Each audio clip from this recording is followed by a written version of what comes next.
迈阿密马林鱼今天热身赛在主场迎战华盛顿国民，推出台湾选手陈伟英先发，头2局被敲5安打失4分。另外，德州游骑兵台湾选手黄伟杰首度亮相，中继1局被敲1安无失分。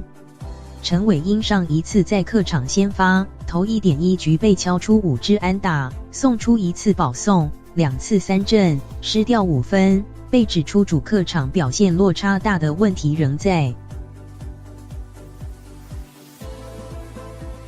陈伟英今天回到主场出赛，先发头2局被敲出5支安打，送1次保送，失掉4分。热身赛目前出赛2场，头 3.1 局被敲出10支安打，失9分，防御率 24.30， 状况仍有待调整。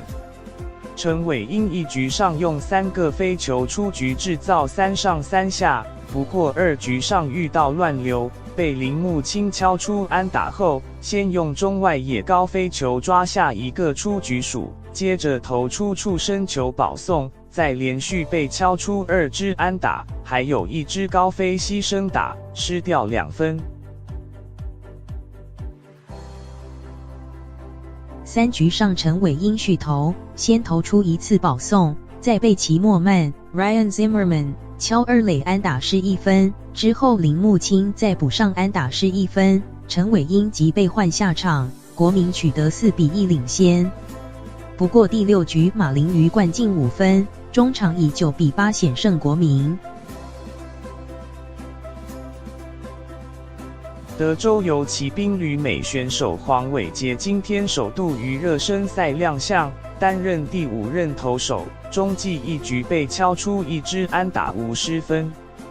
他在第6局上场投球，先用2个滚的球形成2出局后，虽然队友发生失误，接着被敲出安打，不过仍用滚的球解决危机，没有失分。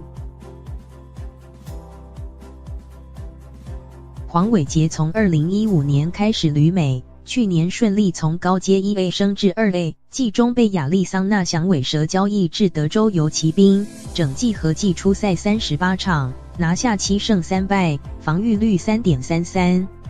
今年黄伟杰被放进40人名单，首度参与大联盟春训。